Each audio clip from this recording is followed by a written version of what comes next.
যারা প্রতিযোগিতা পরীক্ষার জন্য প্রস্তুতি নিচ্ছেন তাদের জন্য সময় দূরত্বের একটি খুব সুন্দর অঙ্ক নিয়ে চলে এসেছি। এই অঙ্কটি খুব সহজভাবে করব, আশা করি আপনারা বুঝতে পারবেন। 40 কিমি ঘন্টা 40 কিমি ঘন্টা এবং 22 কিমি ঘন্টা একই বেগে একই দিকে দুটি গতিশীল ট্রেন 1 মিনিটে পরস্পরকে অতিক্রম করছে।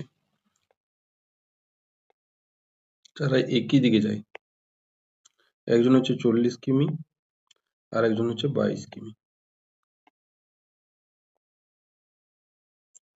তাহলে আমি প্রথমে তাদের আপেক্ষিক গতিবেগটি বের করে নেব।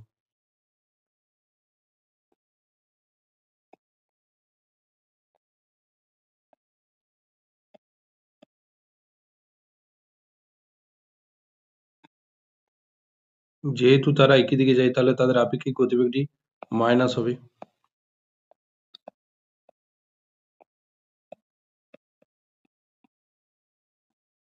আঠেরো কিমি পার আওয়ার। তাহলে 1 মিনিটে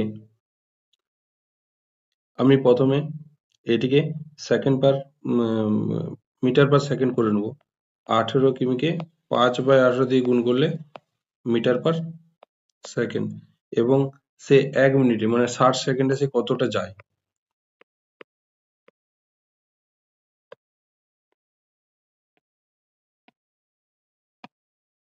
তিনশো মিটার। 1 মিনিটে 300 মিটার যায়। তাহলে একটি ট্রেনের দৈর্ঘ্য যদি 125 মিটার হয় তাহলে অপর ট্রেনটির দৈর্ঘ্য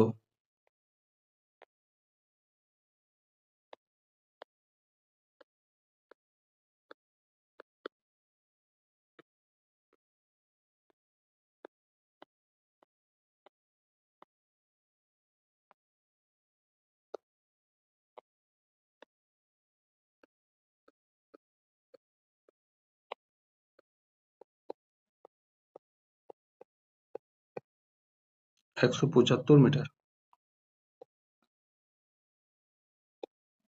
এখানে আপনার বি উত্তরটি সঠিক হয়ে যাবে। যদি অঙ্কটি ভালো লেগে থাকে তাহলে পেজটিকে লাইক, শেয়ার, কমেন্ট এবং ফলো করুন।